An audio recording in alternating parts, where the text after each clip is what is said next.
Assalamualaikum warahmatullahi wabarakatuh.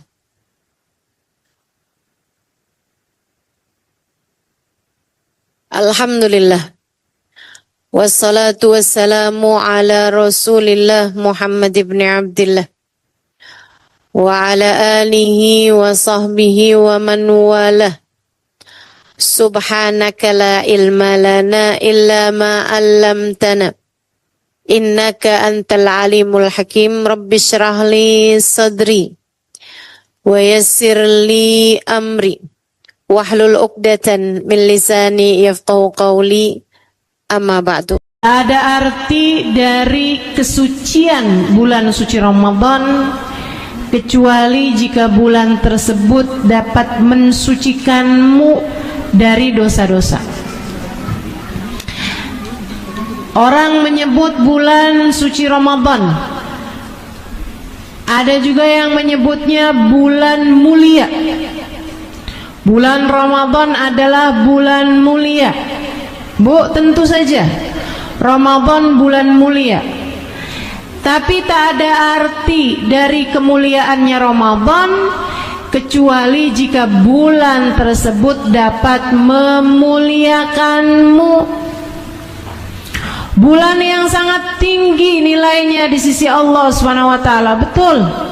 Tapi tak ada arti dari tingginya kemuliaan bulan suci Ramadan, dari tingginya nilai Ramadan di sisi Allah, kecuali jika bulan tersebut mampu meninggikanmu, menaikkan derajatmu di sisi Allah Subhanahu wa taala. Tapi kalau ada orang bulan Ramadan dosanya tetap iya juga. Bulan Ramadan bukannya tambah ibadahnya, tambah banyak dosa-dosanya. Bulan Ramadan bukannya mendekat kepada Allah, malah tambah semakin jauh dari Allah Subhanahu wa taala. Maka bulan Ramadan baginya bukanlah membawa keberuntungan, malah justru membawa kepada kehancuran. Na'udzubillah. Karena kata guru-guru saya, semua waktu ataupun tempat yang nilai ibadahnya berlipat ganda ketika dilakukan di waktu atau tempat tersebut, nilai dosa juga begitu. Misalnya, kamu kalau bohong di Haji Soleh, Jalan Haji Soleh, dosa. Tapi kalau kamu bohong di Mekah, dosanya lebih besar. Apalagi kalau kamu bohongnya di masjid. Apalagi kalau kamu bohongnya di Masjidil Haram. Kamu ngomongin orang di masjid apa nih? Baitul Ma'mur, Al-Ma'mur, dosa. Dosanya lebih besar daripada kamu ngomongin orang di jalanan. Selain dosa juga takut ketabrak. Tapi ibu sekalian, jauh lebih besar lagi dosanya kalau kamu kerjain itu di Masjidil Haram. Semakin mulia tempat, semakin mulia waktu, maka pahala berlipat ganda, dosa juga berlipat ganda. Makanya nih, mesti siap-siapin Ramadan sebagai bulan yang mudah-mudahan akan memuliakan kita. Amin. Sebagai bulan yang mudah-mudahan akan meninggikan derajat kita. Sebagai bulan yang insya Allah dapat menjadikan kita mulia di sisi Allah Subhanahu wa taala. Amin ya rabbal alamin. Siap-siapin Ramadannya, siap-siapin Ramadannya. Ustaz, apa sih persiapan Ramadan selain makanan frozen? Nah, itu mah bukan persiapan ibu ya. Ibu-ibu nih kadang-kadang kalau bicara persiapan Ramadan tuh kebanyakan makanan, apalagi tuh. Ada juga persiapan Ramadan, mukena. Iya sih. Tapi bukan itu yang utama. Persiapan Ramadan itu adalah apa yang kamu bawa di saat Ramadan. Apa dong? Hati. Ramadan itu bawa hati, Bu. Hati yang tunduk, hati yang pasrah, hati yang patuh kepada Allah Subhanahu wa taala. Hati yang malu, hati yang takut, hati yang cinta kepada Allah Subhanahu wa taala.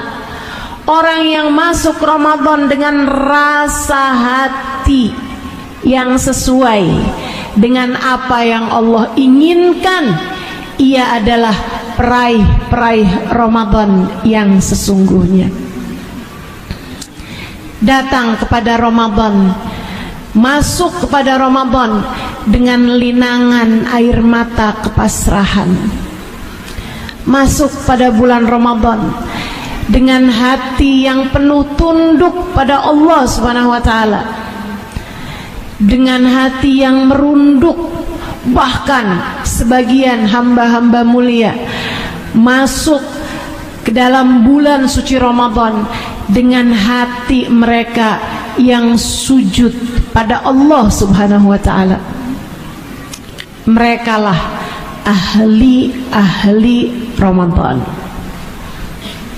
Kalau kamu bicara tentang Ramadan dengan segala kemuliaannya, bukan hanya bicara tentang ibadah fisik belaka. Itu iya. Akan tetapi ibadah hati itu jauh lebih utama lagi. Makanya Bu, saya bulan suci Ramadan libur majelis, libur ketemu sama orang banyak. Kenapa gitu Ustazah? Karena kadang-kadang kita tuh kalau ketemu orang banyak, pikirannya juga jadi banyak. Betul. Yang ini wajib juga.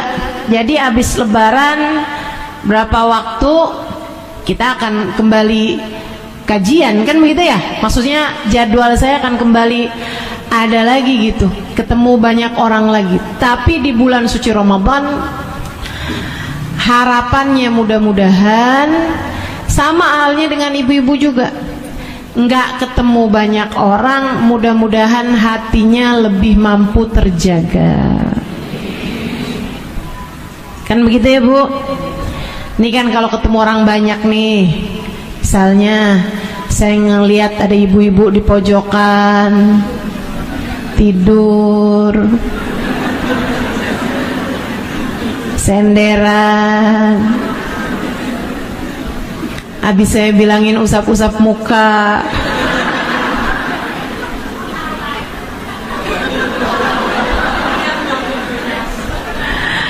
Masya Allah.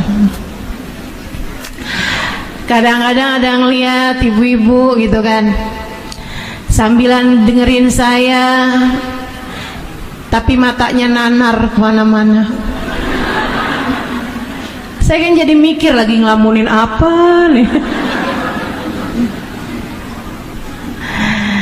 Ada lagi yang matanya ngelihat saya tuh mulutnya kebuka lebar bener,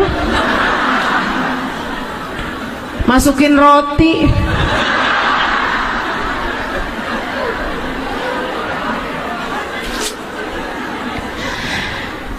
Macem-macem gitu kan, ngelihat macem-macem, hati juga mikir macem-macem.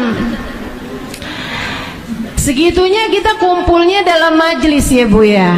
Apalagi kalau ibu-ibu kumpul arisan, apalagi kalau ibu-ibu kumpul reunian.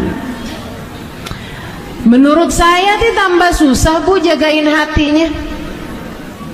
Saya nggak tahu sih kalau ibu-ibu emang sepandai itu jaga hati. Jangan sampai jadi orang yang nggak peduli sama urusan rasa hati. Karena bekal kita menuju Allah ya hati, Bu. Yauma la yanfa' mal wala banun illa man atallaha biqalbin salim. Gak ada yang selamat di akhirat. Gak orang bawa harta, gak orang bawa anak. Yang selamat adalah orang yang datang pada Allah dengan bawa hati yang selamat. Nah ini kita mau selamatin hati nih. Karena Ramadan tuh kalau dosa, dosanya lipat-lipat, Bu. Sebagaimana pahala juga berlipat-lipat ganda. Kata Nabi Muhammad, yang ngerjain ibadah sunnah, man adda sunnatan fakanahu adda faridatan. Siapa yang jalanin ibadah sunnah di bulan Ramadan, sama kayak orang jalanin ibadah wajib di hari-hari biasa. Siapa yang jalanin ibadah wajib di bulan Ramadan, kayak 70 kali jalanin ibadah wajib di hari-hari biasa. Takutnya dosa juga begitu, lipat ganda 70 kali lipat, kan rugi kita.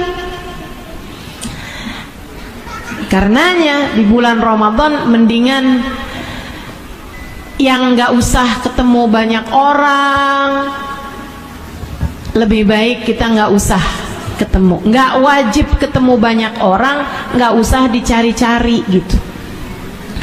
Karenanya Bu, saya sih dari dulu kurang setuju sama acara buka bersama. Boleh kamu buka bersama, bagus. Buka bersama dengan keluargamu, ya kan? Sama suami, sama anak gitu, nggak apa-apa. Tapi kalau buka bersama temen SMA, buka bersama temen kuliah, gitu ya. Saya emang nggak pernah Ustazah buka bersama temen kuliah, temen SMA juga nggak pernah. Kenapa soalnya? Karena saya tamat SMP.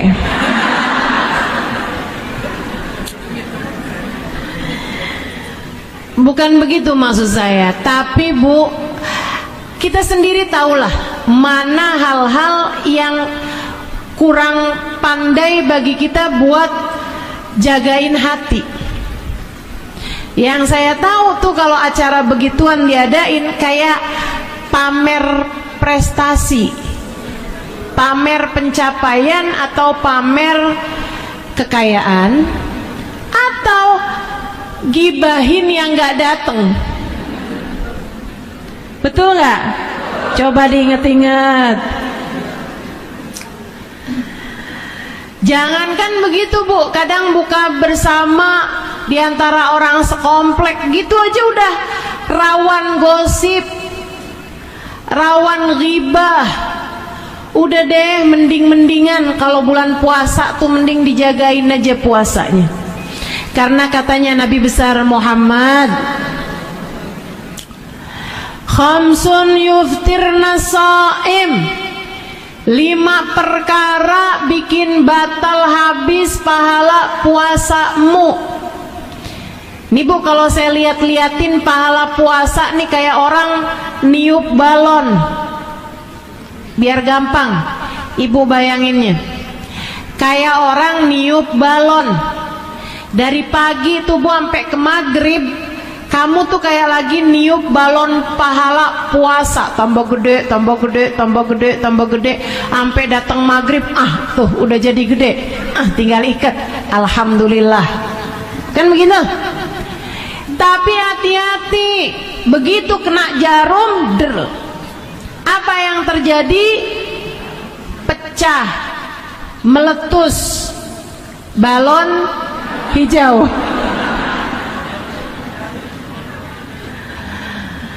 Ibu-ibu sekalian, itu gara-gara 1 jarum bisa habis, nggak bersisa. Bukan jadi kecil, bukan jadi pahalanya berkurang, enggak, habis sama sekali.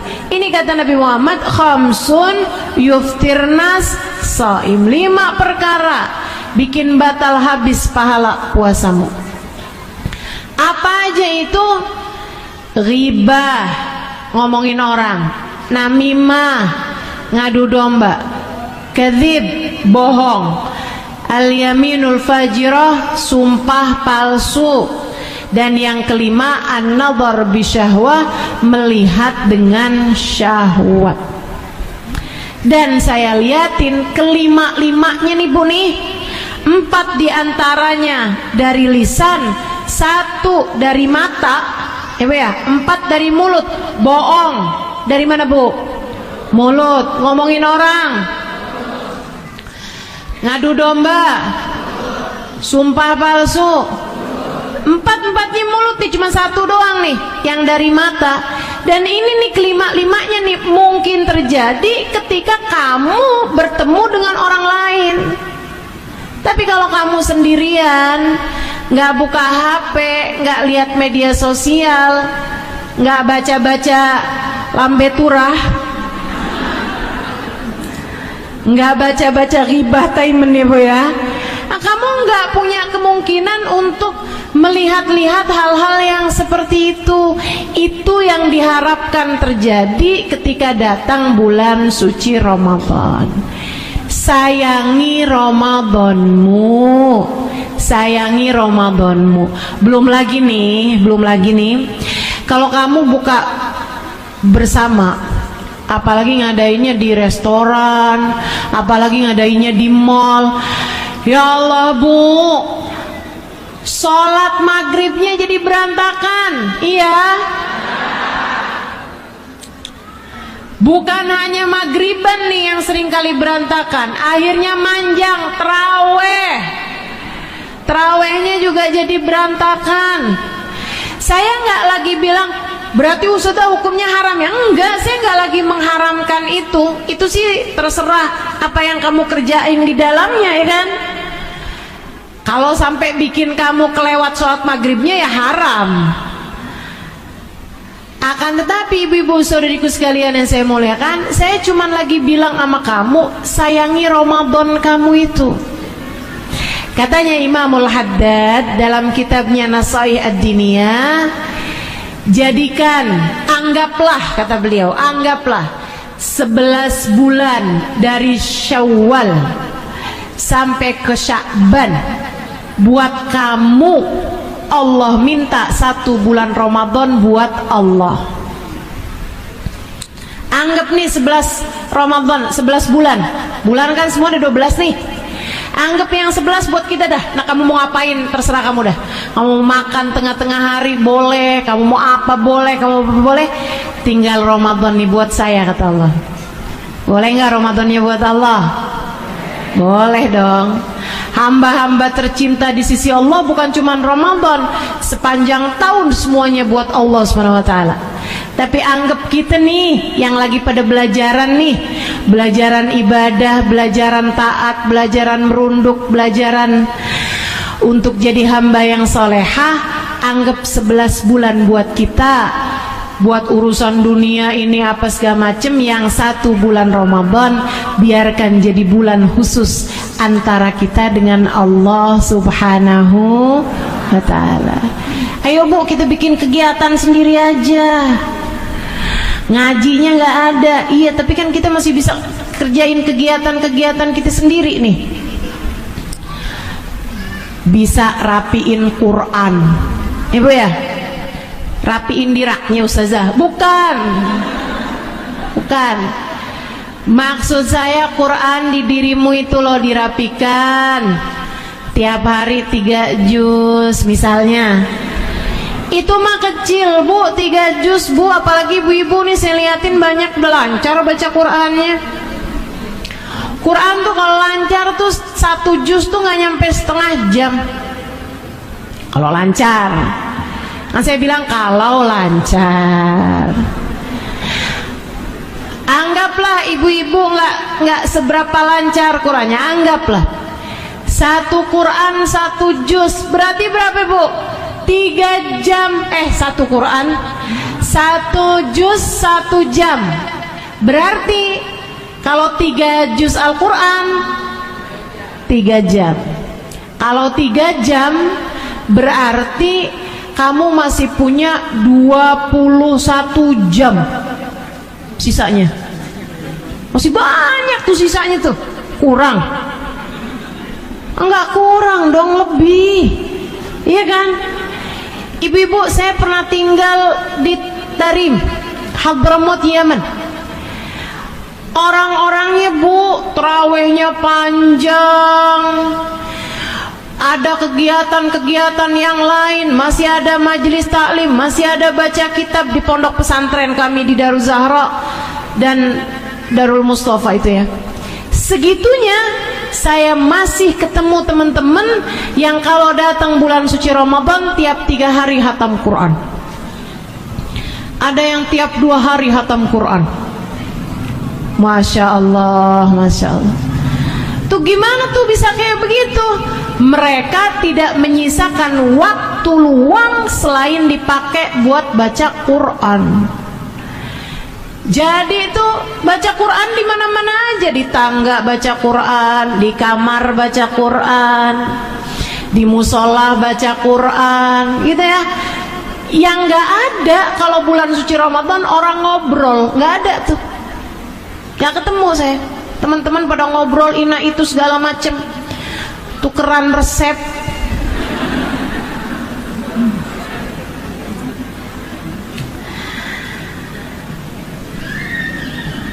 Yuk belajaran. Insya tuh tiap hari sehari mau berapa juz Al-Quran. Ustazah, saya kalau bulan Ramadan ya Ustazah ya, tiap hari saya 3 juz. Juz apa? Apokat, mangga, menjambu. Ya Allah. Ayo Bu, jangan sampai ketinggalan. Ada hamba-hamba Allah yang masuk kepada bulan Ramadan baru sampai pertengahan sudah naik derajatnya di sisi Allah Subhanahu wa taala. Ada hamba-hamba Allah yang baru datang tanggal 10, dosanya semuanya udah dijadikan Allah tak bersisa sedikit pun karena bagusnya Ramadan yang dia laksanakan. Dia masih terus ibadah, hatinya masih terus merunduk, sampai-sampai Allah Subhanahu wa taala terus turunkan ampunan-ampunan yang mencukupi untuk kedua orang tuanya. Ada hamba-hamba tercinta Allah gak keluar dari bulan suci Ramadan kecuali setelah nama mereka naik terus dari yang asalnya namanya ada di dalam neraka, naik hingga mencapai surga Allah Subhanahu wa taala. Bahkan terus naik sampai namanya ada dalam deretan orang-orang yang berada di barisan terdepan, yang akan ada di belakang Nabi besar Muhammad sallallahu alaihi wasallam. Ini waktunya nih Bu, nih Ramadan, waktunya buat kita. Ya Ustazah, saya mah sederhana aja dah ibadahnya. Kayaknya kalau mau soleha amat gimana gitu Ustazah. Kayak rada aneh, kayak gak kenal saya sama diri saya sendiri kalau terlalu soleha. Bu, ibu jangan salah. Ibu jangan mikir Ramadan mah buat wali-wali tuh Ustazah. Ramadan mah buat ulama-ulama tuh, yang ibadahnya hebat-hebat tuh para ulama-ulama. Bu, kalau buat para ulama, kalau buat hamba-hamba Allah yang tercinta, para wali-walinya Allah, nggak pakai nunggu Ramadan. Tiap hari mereka juga udah kayak bulan Ramadan. Ibu-ibu sekaligus sekalian, tiap hari-hari mereka juga udah kayak bulan Ramadan, Bu. Saya banyak bertemu dengan orang-orang yang nggak bulan Ramadan aja penuh waktunya dengan zikir, penuh waktunya dengan ibadah. Saya ketemu Hubabah kita, Hubabah Nur, mungkin ibu-ibu juga banyak pernah jumpa sama beliau, yang alhamdulillah kita doakan mudah-mudahan tiap tahun bisa datang ke negeri kita tercinta ini. Ibu-ibu sekaligus sekalian yang saya muliakan, tuh waktunya Bu mubarmaj, waktunya itu semuanya tertata dengan ibadah kepada Allah Subhanahu wa taala. Di mobil nggak berhenti, la ilaha illallah, la ilaha illallah, la ilaha illallah, la ilaha illallah. Yuk baca ratib. Udah baca ratib tuh Bu, la ilaha illallahnya yang biasanya 40 kali. Dulu tuh masih 40 kali saya liatin, lama-lama naik jadi 100. Lama-lama naik jadi 1000. Sekarang tuh Bapak kalau baca ratib la ilaha illallahnya 1000. Ya ampun, luar biasa bener hamba-hamba tercinta di sisi Allah ini. Waktunya penuh dengan ibadah kepada Allah Subhanahu wa taala, tidak menyisakan semenit, 2 menit, 3 menit buat urusan-urusan yang gak ada gunanya. Buat kita-kita nih Bu nih, pemalas-pemalas kayak kita nih, betul gak? Kalau ibu-ibu gak ngerasa gitu ya udah buat saya dah. Buat pemalas-pemalas kayak saya, ini Ramadan adalah waktunya. Ramadan adalah waktunya. Yuk, mumpung pintu rahmat Allah lagi dibuka. Yuk, mumpung Allah tuh banyak banget ngasih kelipatan pahala. Mumpung Ramadan itu Bu kayak bulan, turun hujan rahmatnya Allah nggak berhenti sepanjang bulan.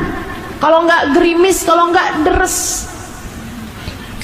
Kalau anggap bulan-bulan yang lain nih kemarau, bulan Ramadan tuh bulan turun hujan rahmat Allah, ampunan Allah sebulan penuh full. Sayang waktumu selama bulan Ramadan. Saya rasa sih ibu-ibu nih yang Ramadannya banyak di dapur udah pernah pasti. Betul Bu? Ramadanmu banyak di dapur udah pernah? Udah pernah? Tiap hari ganti menu, tiap hari liatin resep, sok-sokan mau ganti-ganti resep masakan, ternyata rasanya nggak jelas, kebawaan nafsu sih. Masya Allah, Masya Allah. Ramadan yang isinya banyak keleleran di pasar, nyari baju buat lebaran. Hari ini nyari baju buat diri sendiri, besoknya buat suami, besoknya buat anak nomor 1, besoknya buat anak nomor 2. Nah anaknya 12. Apa nggak habis Ramadannya atu-atu. Udah kebeli semuanya baru inget belum jilbab. Tiap hari ngiter-ngiter pasar Tanah Abang. Ada tuh yang begitu. Ada. Sampai awal-awal saya di Tarim itu, awal-awal pulang dari Tarim, pertama-tama saya ngajar di Jakarta. Lagi masih musim telepon rumah Bu. Ada orang nanya sama saya malam-malam Ramadan, Ustazah, besok kan saya nggak mau puasa nih, itu nanti qadanya langsung nggak Ustazah habis lebaran? Saya bilang tunggu dulu, besok kamu nggak mau puasa? Iya Ustazah, saya besok nggak puasa. Kenapa? Karena saya mau ke Tanah Abang.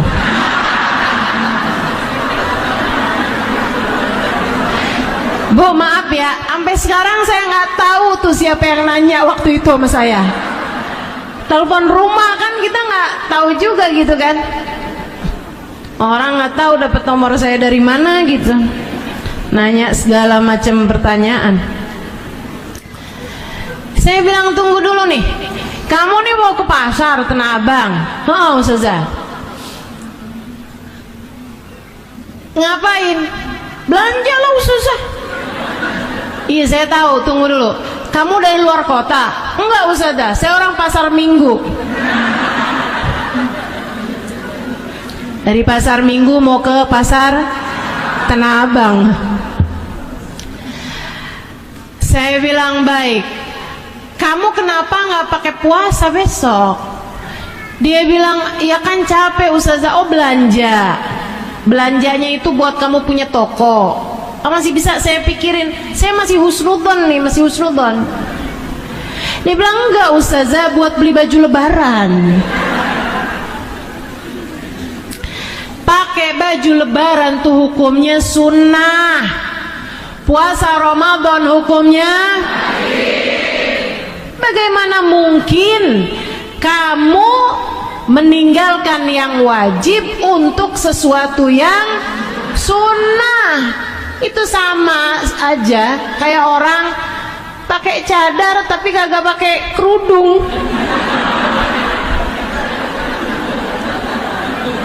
Gimana nih coba nih? Lucu nggak tuh? Orang pakai cadar ya tapi kerudungnya kagak.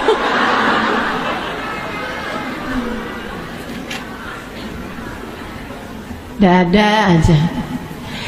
Jadi ibu-ibu sekalian, Ramadanmu tuh sayangin, jagain. Karena Bu, ini Ramadan ini aja kita belum tentu nyampe loh. Belum tentu nyampe. Ada banyak orang yang mikir dia bakalan nyampe ke Ramadan ini, ternyata meninggal dunia di hari-hari sebelum Ramadan ini. Kita bisa juga ajal kita nggak tahu. Tapi andai umur kita sampai ketemu bulan suci Ramadan ini, kita nggak tahu apakah umur kita nyampe ke bulan Ramadan tahun depan. Siapa tahu ini adalah Ramadan terakhir dalam kehidupan kita. Kalau nggak kita yang benerin Ramadan kita sendiri, siapa lagi? Dan kalau bukan Ramadan yang ini yang mau kita benerin, Ramadan yang mana lagi? Ya kan? Makanya dah, mudah-mudahan bisa jadi orang-orang yang ngebagusin Ramadannya, insya Allah. Amin. Apa aja sih yang mesti dibagusin? Satu, puasanya. Ibu, gimana caranya ngebagusin puasa? Bukan dilamain waktu puasanya. Saya ini kan orangnya solehah ya. Jadi saya sahurnya maunya jam 12 dah. Nanti saya buka puasanya jam 8 dah. Nggak gitu caranya. Kata Nabi Muhammad, mazala ummati bi khair ma'ajjalul futur wa akharus sahur. Umatku akan selalu berada dalam kebaikan selagi mereka mengawalkan buka, mensegerakan berbuka, dan mengakhirkan sahur. Jadi sebaik-baik sahur itu yang dekat subuh. Sebaik-baiknya buka puasa itu adalah awal maghrib tiba. Bahkan seperti yang dicontohkan oleh Nabi Muhammad. Nabi Muhammad apabila berpuasa mendahulukan buka daripada sholat maghrib. Kita kan juga kayak begitu ya. Buka dulu baru sholat maghrib. Tapi buka Bu, bukan makan segala, bukan. Buka doang, buka.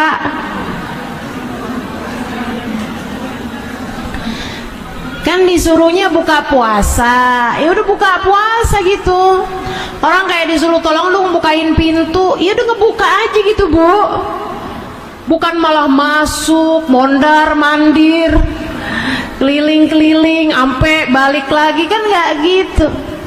Buka doang, sekedar membatalkan puasa. Ibu-ibu sekalian, jadi nih ya Bu ya, kita bagusin puasanya, bukan dengan cara mengakhirkan buka ataupun mengawalkan sahur, melainkan dengan membagusi puasanya bukan hanya berpuasa dari makan, minum, dan hubungan intim, melainkan memuasakan seluruh anggota tubuh dari segala perbuatan dosa. Itu puasanya baru bagus. Jadi nih mata dipuasain, dari ngeliat macem-macem yang bikin hati nanti jadi nggak terjaga. Telinganya dipuasain dari ngedengerin macem-macem yang bikin hati jadi nggak terjaga. Jadi kalau siang-siang temen telepon, lo tahu nggak kabarnya sih? Itu kan udah kelihatan, kedengarannya itu kan udah kayak mau ngajakin gibah, ya kan? Kalau udah kayak gitu bilang, aduh maaf deh kita kan lagi puasa ya, saya tutup dulu ya, saya mau ini nih, mau nyiapin inian nih, makanan misal gitu, atau apalah alasanmu, saya lagi beres-beres nih, saya lagi nyapu-nyapu, dan segala macem bu, ya nggak pakai bohong tentu saja, ya bu ya, saya lagi sibuk nih, sibuk apaan? Bernafas. Nah, bisa aja. Ibu-ibu sekalian saya muliakan, yang pasti dihindari tuh semua hal-hal yang bikin kita jadi nggak terjaga mata, nggak terjaga telinga, ataupun nggak terjaga lisan kita. Jangan gini, kamu ngajakin saya ngomongin orang ya, ntar ya pulang terawih. Kan puasanya udah selesai, nggak gitu ya. Hindarin, terutamanya lisan kita ini, jagain. Dijaga juga bu dari marah-marah. Ayo, puasa yang bagus adalah puasa yang ramah, bukan puasa yang marah-marah. Ketemu sama suami marah, sama anak marah, bangunin sahur anak-anak nggak bangun-bangun, marah-marah. Suami belum juga keluar THR-nya, marah-marah. Katanya Nabi Muhammad, wa Ramadan syahrus sabr, was sabr thawabuhul jannah. Ramadan itu bulannya sabar. Bu, ingat, Ramadan bulannya sabar. Ingat, Ramadan bulannya wasabr thawabuhul jannah, dan sabar pahalanya adalah surga. Jadi gitu, inget aja pesan Nabi. Kalau udah datang hal-hal yang bikin hati nggak sabar, ingetin pesan Nabi, Ramadan bulan sabar, Ramadan bulan sabar, sabar balasannya surga, sabar balasannya surga. Gitu aja kamu ingat terus. Jangan diikutin marah-marahnya. Bu, abisnya Ustazah emang nggak bisa ngelawan setan ya Ustazah ya. Saya nih gimana sih Ustazah, walaupun bulan Ramadan tuh saya bisa marah-marah loh Ustazah, saya nggak bisa nahan godaan setan buat marah-marah. Bu, katanya setan, saya nggak ikut-ikut. Kamu kalau bulan Ramadan, setan tuh nggak ikut-ikut, setan tuh pada lagi cuti. Ntar nih hari terakhir Sya'ban, Allah akan panggil semua setan-setan yang ada di atas muka bumi yang sedang bertugas, semuanya sama Allah Subhanahu wa taala dicutikan, diberhentikan dari tugas selama bulan puasa, baru dikembalikan ke tugasnya pada bulan Syawal. Oh, bulan Ramadan ini semuanya pada cuti. Ntar kalau bulan Syawal, maka ibu-ibu kalau berhenti Ramadannya tuh, kalau datang bulan Syawalnya, ibu-ibu girang banget karena hore puasanya udah habis. Ibu sama nih kayak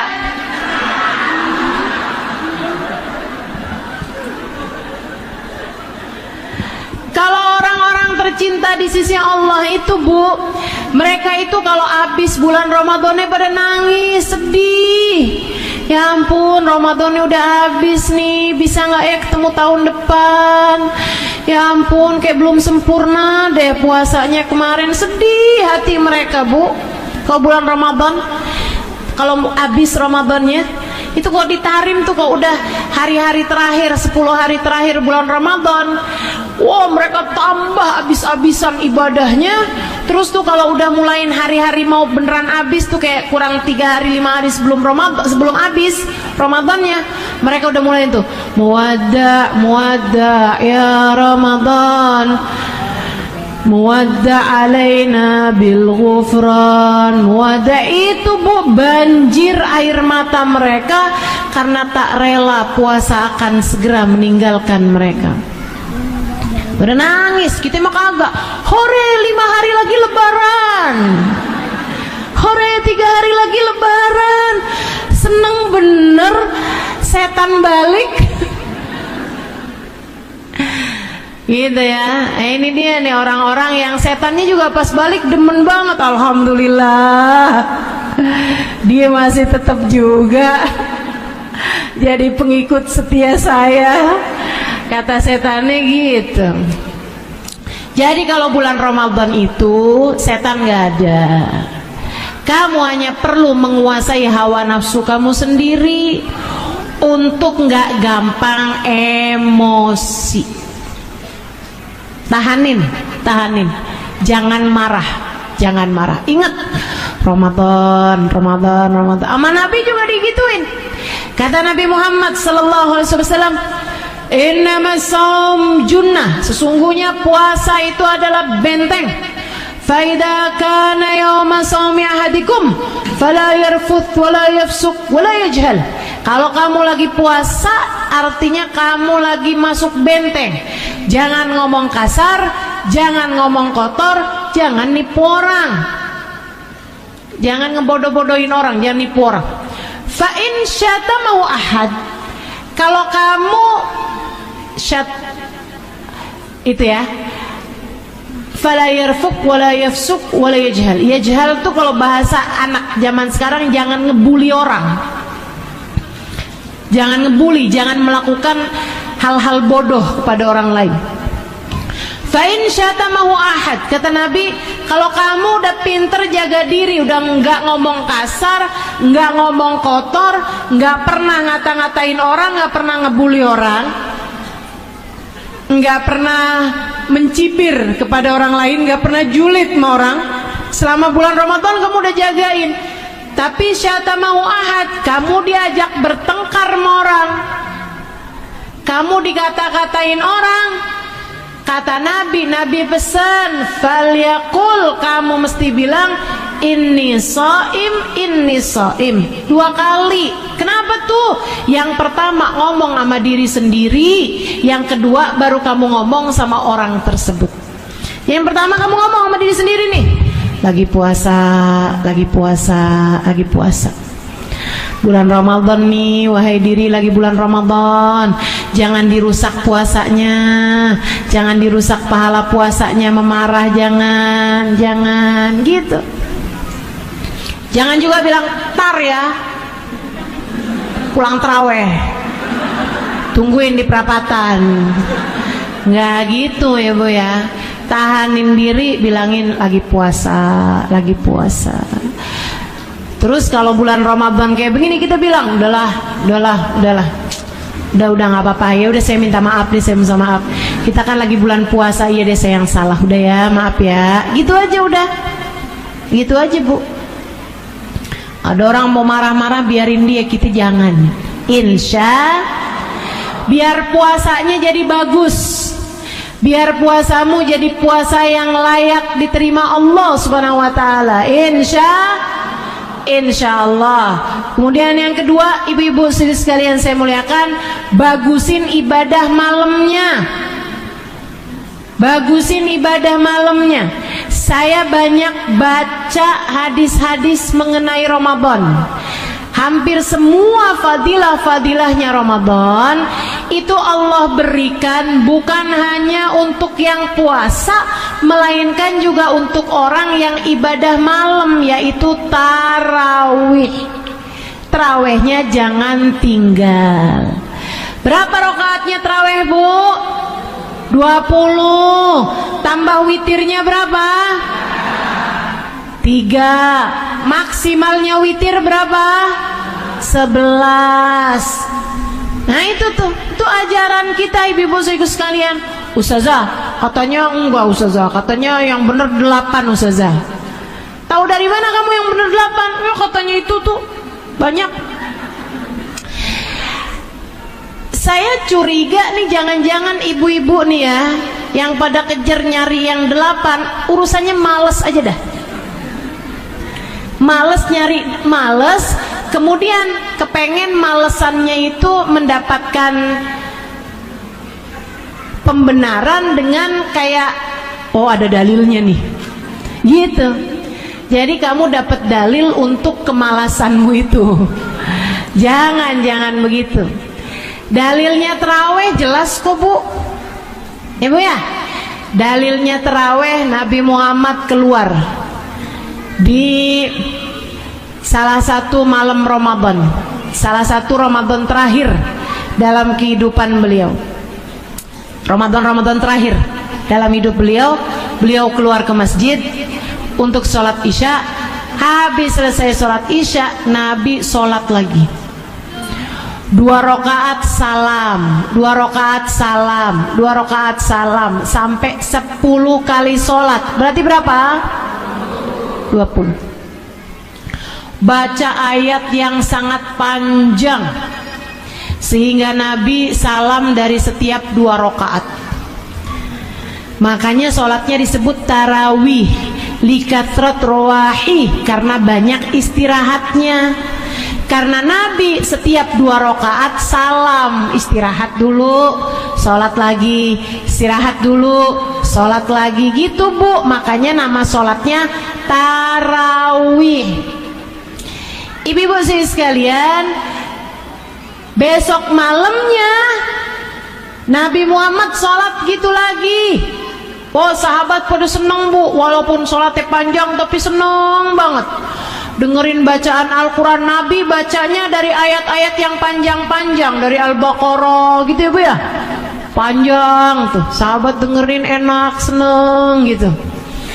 Ibu-ibu sekalian, sampai malam ketiga Nabi sholat kayak gitu lagi, sahabat pada girang seneng. Malam keempat habis selesai sholat tarawih, sholat isya, Nabi Muhammad masuk dalam rumah, sahabat pada nungguin. Nih dalilnya terawih nih Bu banyak. Kok saya nggak dapet ya Ustaz? Ibu nyarinya di mana? Ada di kitab Ibanatul Ahkam, ada di kitab I'anatul Talibin, ada di kitab Baijuri, ada di kitab Bujairami, ada di kitab Bushrol Karim, ada di kitab, banyak banget kitab-kitab. Asalkan kitab fikih kamu nyari dalilnya tarawih, dapat dalilnya tarawih. Di malam keempat para sahabat nungguin nih Nabi, mana dia nih nggak datang-datang. Sampai jam 9, sampai jam 10, akhirnya sahabat pada bubar satu, sampai ada yang pulangnya tuh baru jam 12, takut khawatir Nabi Muhammad keluar ntar gak ada teman-temannya nih nemenin sholat.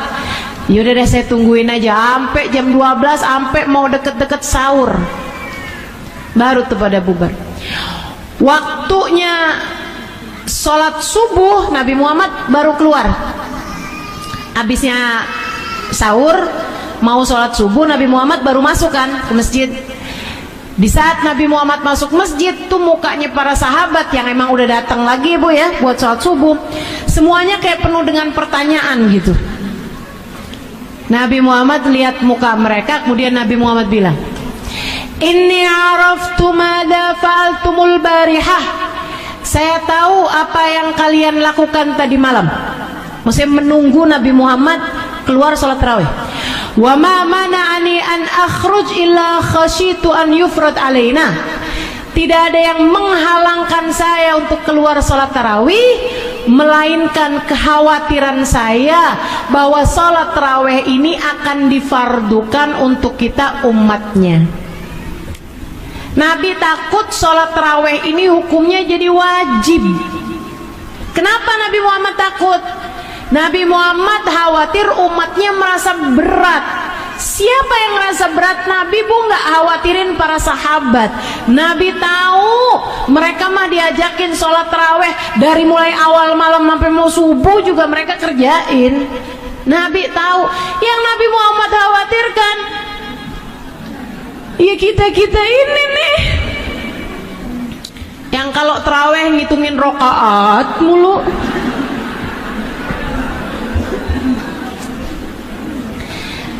Nabi maunya, kepengennya taraweh hukumnya biar sunnah aja. Kalau sunnah yang ngerjain dapat pahala, yang ninggalin enggak dapat dosa. Karena kan Nabi ngerti nih umatnya ada yang jadi sopir bis malam, ya kan? Nabi Muhammad tahu umatnya ada yang kerja jadi masinis, ada yang kerja di kereta api, ada yang kerja di mana-mana tempat, ada yang jadi hansip, ya kan? Karenanya Nabi Muhammad tuh khawatir, kalau sholatnya hukumnya jadi wajib, ntar umat saya kalau ninggalin dosa. Mendingan biarin sunnah aja dah. Jadi yang ngerjain dapat pahalanya, kalau ninggal nggak dosa. Gitu.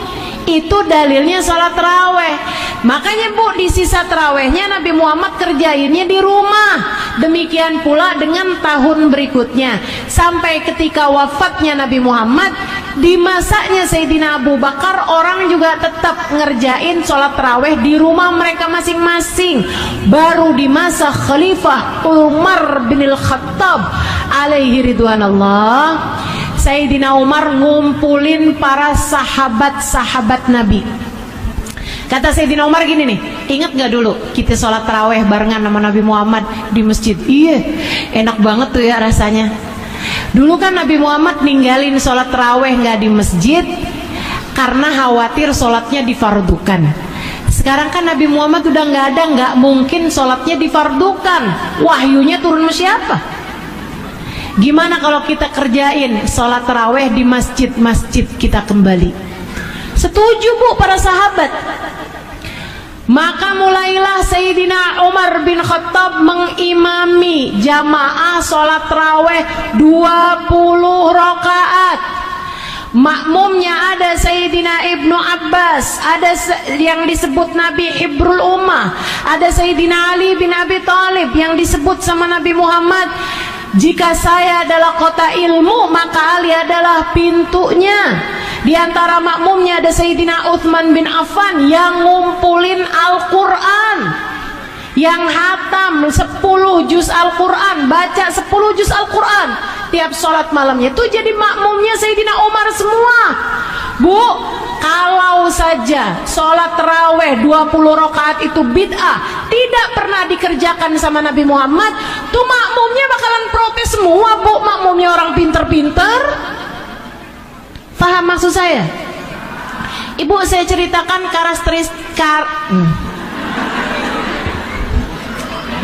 saya emang gak bisa deh Bu, suruh ngomong yang rada-rada kerenan dikit. Belajar bahasa Indonesianya cuman PSD. Tapi tenang, saya belajar bahasa Arabnya lama. Cuman kalau saya ngomong pakai bahasa Arab kan ibu-ibu kagak ngerti. Saya juga udah lupa. Ibu-ibu sekalian, nah ini wataknya sahabat, karakteristiknya sahabat itu Bu ya. Pernah mereka tuh didatangkan buah semangka. Dia bilang, yuk nih kita makan nih buah. Buah semangka itu Bu bukan buah yang banyak di Arab, bukan. Malah banyakan melon. Kayak melon tuh, nah itu lebih banyak daripada buah semangka. Akhirnya para sahabat begitu ngelihatnya, nggak pernah nih, saya nggak pernah lihat Nabi Muhammad makan buah semangka ini. Semuanya pergi Bu, nggak mau makan. Hanya karena mereka nggak pernah lihat Nabi Muhammad makan. Ada satu sahabat bilang gini, oh enggak, saya pernah lihat Nabi Muhammad makan nih buah.